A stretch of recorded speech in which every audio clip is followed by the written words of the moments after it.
설마 우리를 위해 복수해 준 거니? 한국을 대표하는 견종인 진돗개는 주인에 대한 충성심이 강하고 용맹스럽기로 유명하지요. 그런데 미국 한 여성이 기르는 진돗개가 공원을 산책하던 중에 주인은 지키지 않고 갑자기 번개같이 앞으로 튀어나갔어요. 그리고 진돗개는 투견도사견과 맹렬하게 싸우기 시작하는데요. 여성은 피투성이가 되어가고 있는 진돗개를 말리기는커녕 그 모습을 그냥 바라보고만 있어요. 여성은 입양한 진돗개를 학대하는 것일까요? 대체 무슨 일인지 지금부터 자세히 알아보겠습니다. 안녕하세요. 저는 미국에 살고 있는 소피아라고 합니다. 오늘은 제 인생을 완전히 바꿔놓은 특별한 이야기를 들려드리려고 해요. 저와 남자친구 벤자민은 약 2년 전 서로에 대한 마음을 확인하고 결혼을 약속했어요. 하지만 저희는 좀 특별했죠. 저희는 둘 다 아이는 꼭 갖지 않아도 된다고 생각했었고, 갖더라도 나중에 혹은 영원히 갖지 않을 수도 있다고 생각했어요. 그저 서로를 사랑하는 마음 하나로 동거를 시작했어요. 처음에는 정말 행복했죠. 아침에 눈을 뜨면 서로의 얼굴을 보며 하루를 시작했고, 퇴근 후에는 함께 저녁을 만들어 먹으며 하루를 정리했어요. 마치 영화 속 한 장면 같은 나날들이었죠. 하지만 동거 6개월 즈음 첫 번째 위기가 찾아왔어요. 사실 지금 생각해보면 정말 사소한 일이었는데 벤자민이 빨래를 건조대에 걸어두고 며칠째 정리를 하지 않은 거예요. 평소 같았다면 제가 그냥 치워줬을 텐데 그날따라 너무 지쳐 있었나 봐요. 벤자민, 빨래 좀 정리해 줄래? 나중에 할게. 벌써 사흘째 그대로야. 바빠서 신경 못 썼어. 그냥 5분이면 되는 일인데. 사소한 대화가 점점 커져서 결국 큰 다툼이 되고 말았어요. 서로 말도 안 하고 지낸 게 3일이나 됐죠. 그 3일이 제 인생에서 가장 길게 느껴졌어요. 혹시라도 이대로 헤어지는 건 아닐까? 결혼도 하지 않은 상태에서 이렇게 끝나버리는 걸까? 불안한 생각이 가득했죠. 그러다 우연히 TV에서 한 프로그램을 보게 됐어요. 저희처럼 결혼은 미루고 있지만 강아지와 함께 행복하게 사는 부부의 이야기였죠. 그들의 얼굴에서 행복이 넘쳐 흘렀어요. 그때 벤자민과 저는 서로를 바라봤고 묘한 웃음이 피어났어요. 우리도 강아지 키워볼까? 그래도 될까? 왜 안 돼? 우리도 충분히 잘할 수 있을 것 같지 않아? 그렇게 시작된 강아지 입양 검색에서 우연히 한국의 진돗개를 알게 됐어요. 진돗개라는 견종을 처음 알게 됐는데 미국에선 보기 힘든 견종이라 더 관심이 갔어요. 소피아, 이 강아지 좀 봐봐. 눈빛이 너무 영리해 보여. 응, 정말 그러네. 근데 이 강아지가 왠지 우리를 기다리고 있는 것 같지 않아? 화면 속 강아지의 눈빛은 마치 운명처럼 느껴졌어요. 그렇게 저희는 한국에서 온 아기 진돗개 맥스를 만나게 됐죠. 맥스가 오면서 저희의 삶은 완전히 달라졌어요. 처음에는 말랑말랑한 아기 강아지였던 맥스가 점점 늠름한 청년이 되어갔어요. 그 과정을 지켜보는 것만으로도 가슴이 뭉클했죠. 특히 맥스가 저희를 바라보는 그 눈빛은 마치 내가 너희를 지켜줄게라고 말하는 것 같았어요. 맥스와 함께 지내면서 가장 놀라웠던 건 이 아이의 영리함이었어요. 처음엔 그저 귀엽기만 한 강아지였는데 시간이 지날수록 점점 특별한 면들이 하나둘씩 보이기 시작했죠. 기억에 남는 첫 사건은 캠핑장에서 있었어요. 저희는 맥스와 함께 첫 캠핑을 가기로 했는데 솔직히 좀 걱정이 됐어요. 도시에서만 살던 강아지가 자연 속에서 어떻게 적응할지 불안했거든요. 그런데 웬걸 맥스는 마치 자연 속에서 태어난 것처럼 자연스러웠어요. 텐트를 치는 동안 주변을 경계하듯 돌아다니더니 갑자기 귀를 쫑긋 세우고 어딘가를 뚫어지게 쳐다보는 거예요. 맥스, 무슨 일이야? 제 말이 채 끝나기도 전에 맥스가 슈웅하고 달려나갔어요. 깜짝 놀라 따라가 보니 놀랍게도 뱀을 발견한 거였어요. 그것도 독이 있는 아주 위험한 뱀이었죠. 맥스는 뱀을 향해 짖으며 저희를 보호하려 했고 결국 뱀은 도망가 버렸어요. 어떻게 알았지? 대단한걸? 벤자민이 맥스의 머리를 쓰다듬으며 말했죠. 그날 이후로 저희는 맥스에 대해 더 알아보기 시작했어요. 진돗개가 어떤 견종인지, 어떻게 교육해야 하는지 찾아보기 시작했죠. 그러다 알게 된 건데 진돗개는 충성심이 아주 강하고 영리한 견종이래요. 수천 년 동안 한국에서 사람과 함께 살아오면서 주인을 보호하고 지키는 능력이 자연스럽게 발달했다고 해요. 교육도 정말 빨랐어요. 앉아, 기다려 같은 기본적인 명령은 금방 익혔고 특히 놀라웠던 건 상황 판단 능력이었어요. 한 번은 제가 감기에 걸려 침대에 누워 있었는데 맥스가 제 옆에서 한시도 떨어지지 않고 지켜보는 거예요. 심지어 제가 물을 마시려고 할 때마다 미리 알아채고 물병을 물어다 주려고 했죠. 이 녀석 정말 사람 같아. 그러게. 우리 마음을 읽는 것 같아. 벤자민과 제가 다투기라도 하면 맥스는 저희 둘 사이를 왔다 갔다 하면서 화해시키려고 애쓰기도 했어요. 한 번은 제가 삐쳐서 방에 들어가 있었는데 맥스가 제 소매를 물고 거실로 끌고 가더니 벤자민 앞에 앉히는 거예요.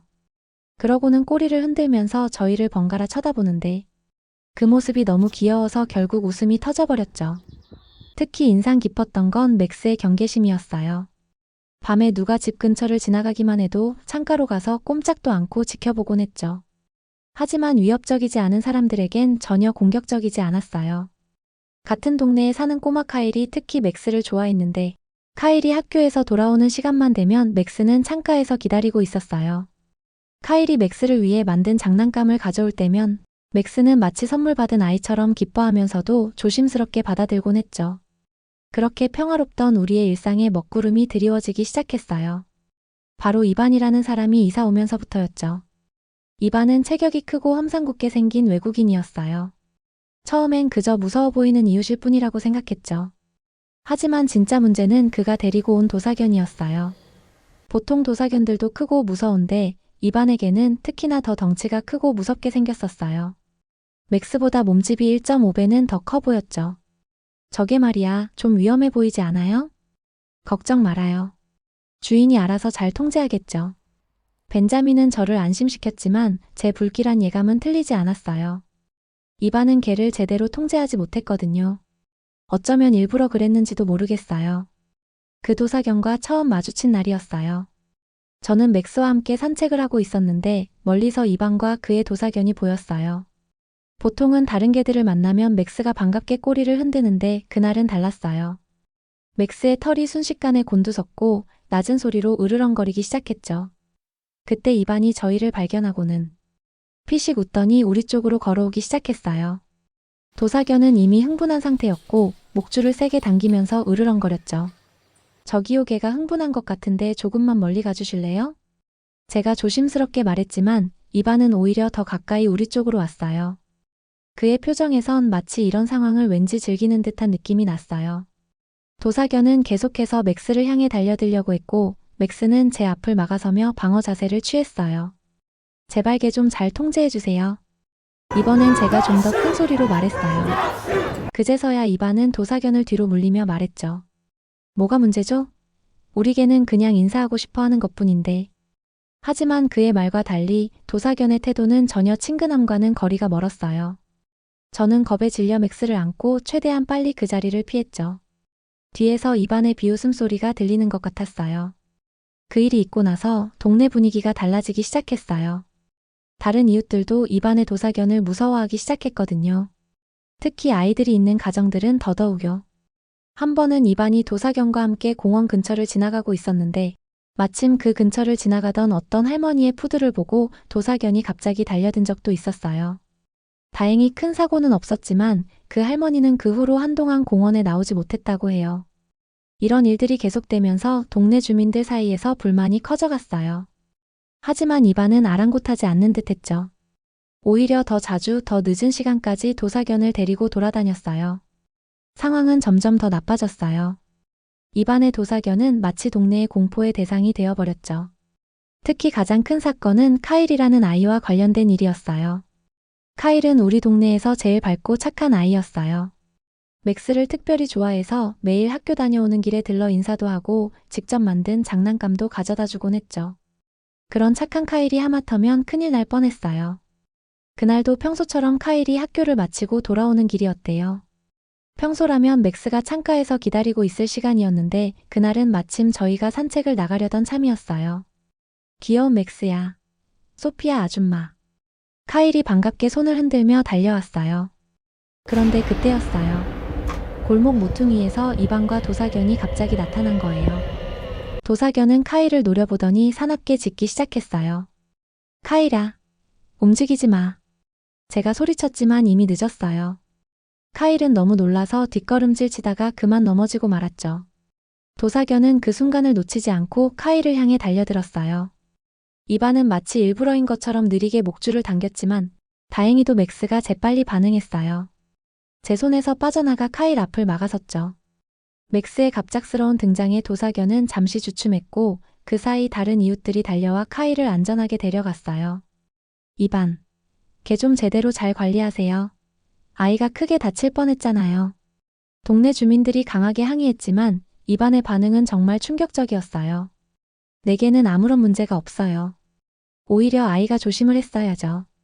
이 일은 순식간에 동네 전체에 퍼졌어요. 학부모들은 더욱 불안해했고 아이들은 놀이터에 나오는 것조차 무서워했죠. 화가 난 카일의 어머니는 경찰에 신고도 했지만 다친 사람이 없다는 이유로 경찰은 아무런 조치도 취하지 않았어요. 특히 카일이 받은 정신적 충격이 컸어요. 그 후로 한동안 밖에 나오지 못했거든요. 창문 밖을 내다보다가도 도사견이 지나가면 겁에 질려 숨곤 했죠. 저는 매일 카일의 어머니에게 연락해서 아이의 상태를 물어보았어요. 다행히 맥스 덕분에 카일은 조금씩 용기를 되찾아갔어요. 맥스가 자기를 보호해줬다는 걸 알았거든요. 그렇게 불안한 나날들이 이어지다가 결국 최악의 상황이 벌어지고야 말았어요. 그날도 평소처럼 제가 맥스와 함께 벤자민의 퇴근을 기다리고 있었죠. 우리 집 앞 인도에 맥스와 함께 앉아 있는데 멀리서 벤자민이 보였어요. 이어폰을 끼고 휴대폰을 보면서 걸어오고 있었죠. 평소처럼 음악을 들으며 퇴근하는 모습이 보기 좋아서 흐뭇하게 바라보고 있었는데 갑자기 맥스가 긴장하는 게 느껴졌어요. 귀를 쫑긋 세우고 어딘가를 뚫어지게 보더니 낮은 소리로 으르렁거리기 시작했죠. 그때 제 눈에 들어온 건 반대편에서 벤자민을 향해 달려오는 그 무서운 도사견이었어요. 벤자민, 벤자민, 조심해요. 저는 있는 힘껏 소리쳤지만 이어폰 때문인지 벤자민은 전혀 알아듣지 못하는 것 같았어요. 도사견은 점점 더 빠른 속도로 달려왔고 이반은 또다시 그 익숙한 비웃음을 지으며 우두커니 서 있었죠. 벤자민. 제 두 번째 외침에 벤자민이 고개를 들었어요. 하지만 그때는 이미 늦었죠. 도사견은 벤자민 바로 앞까지 와 있었고 벤자민은 놀라서 뒤로 넘어지고 말았어요. 그 순간 맥스가 번개처럼 움직였어요. 제 손에서 빠져나가 벤자민 앞으로 달려갔죠. 도사견과 맥스가 서로를 노려보며 으르렁거리는데 그 모습이 마치 무술 고수들의 대결 같았어요. 이봐요. 당신 개 좀 어떻게 해보세요. 벤자민이 화를 내며 소리쳤지만 이반은 오히려 즐거워 보였어요. 아, 미안합니다. 제가 잠시 손을 놓쳤네요. 그의 말투에는 전혀 미안함이 없었어요. 오히려 이런 상황을 즐기는 것 같았죠. 도사견은 계속해서 맥스를 향해 달려들려고 했고 맥스는 한 발짝도 물러서지 않고 벤자민을 지켰어요. 그날 밤 벤자민은 계속 맥스를 안아주며 말했어요. 우리 맥스 정말 고마워. 네가 없었으면 어쩔 뻔했어. 하지만 맥스의 눈빛이 달라졌어요. 마치 뭔가를 결심한 것 같은 강렬한 눈빛이었죠. 나중에야 알게 됐지만 그때 맥스는 이미 자신만의 계획을 세우고 있었나 봐요. 그로부터 며칠 후 모든 것이 변하는 순간이 찾아왔어요. 매일 하던 것처럼 맥스와 아침 산책을 나갔죠. 평소와 다름없는 날이었는데 맥스의 행동이 조금 이상했어요. 갑자기 멀리 있는 한 지점을 뚫어지게 쳐다보더니 평소보다 빠른 걸음으로 그쪽으로 향하는 거예요. 저는 별 생각 없이 따라갔죠. 그런데 그때 제가 실수를 하고 말았어요. 맥스가 갑자기 빠른 속도로 앞으로 달려나가는 바람에 그만 목줄을 놓치고 만 거예요. 맥스, 안 돼, 안 돼. 심장이 멈출 것만 같았어요. 하지만 맥스는 제 말을 듣지 않았죠. 그리고 맥스가 향한 곳에는 그 도사견이 있었어요. 이반은 여전히 그 불쾌한 보기 싫은 미소를 짓고 서 있었고요. 오호라, 이번엔 내게가 먼저 시비를 거는군. 이반이 비웃듯이 말했어요. 그리고는 보란듯이 일부러 도사견의 목줄을 놓아버렸죠. 이번엔 끝장을 보자고.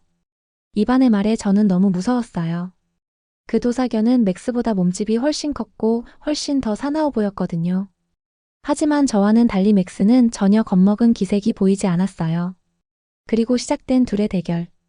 처음에는 서로를 노려보며 으르렁거리기만 했어요. 하지만 순식간에 상황이 바뀌었죠.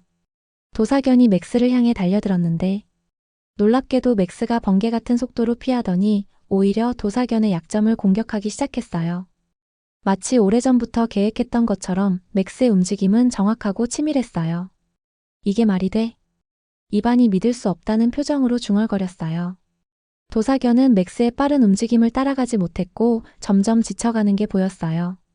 저는 처음에는 맥스가 다칠까봐 너무 무서웠는데 어느새 그 걱정은 사라지고 말았어요. 대신 이런 생각이 문득 들더라고요. 설마 벤자민을 위해 지금 복수하는 거야? 그래요. 그랬던 것 같아요. 맥스는 벤자민이 위험했던 그날부터 이미 계획하고 있었나 봐요. 도사견의 약점을 파악하고 자신의 장점을 최대한 활용할 방법을 생각해뒀던 거죠. 결국 도사견은 완전히 지쳐버렸고 꼬리를 말고 도망가 버렸어요. 이반은 자신의 개가 도망치는 모습을 보며 얼굴이 새빨개졌죠. 이런 망할 잡종 같으니. 하지만 더 이상 큰 소리치지는 못했어요. 맥스가 승리자의 눈빛으로 그를 노려보고 있었거든요. 그날 이후로 이반은 더 이상 도사견을 함부로 데리고 다니지 못했어요. 오히려 저희를 슬슬 피해 다녔죠. 우리 동네는 다시 평화를 되찾았고 아이들도 다시 밖에서 맘껏 뛰어놀 수 있게 됐어요. 맥스는 이제 우리 동네의 영웅이 됐어요. 아이들은 맥스를 슈퍼히어로라고 부르고 어르신들은 수호천사라고 부르시죠. 이제 저는 자신 있게 말할 수 있어요. 진돗개는 정말 특별한 개라고요. 똑똑하고 용감하고 충성스러운 멋진 친구죠. 그리고 무엇보다 사랑하는 사람을 지키기 위해서라면 무엇이든 할 수 있는 존재라는 걸요. 여러분도 기회가 된다면 진돗개와 함께하는 걸 추천드려요. 분명 여러분의 삶도 크게 바뀔 거예요. 제가 그랬던 것처럼요. 오늘의 사연 어떠셨나요? 신생 채널이라 구독자 한 분 한 분이 너무나 소중합니다. 여러분의 구독과 좋아요, 그 클릭 한 번이 정말 큰 힘이 됩니다. 조금만 관심을 가져주신다면 더 열심히 만들어 보겠습니다. 끝까지 시청해주셔서 감사합니다.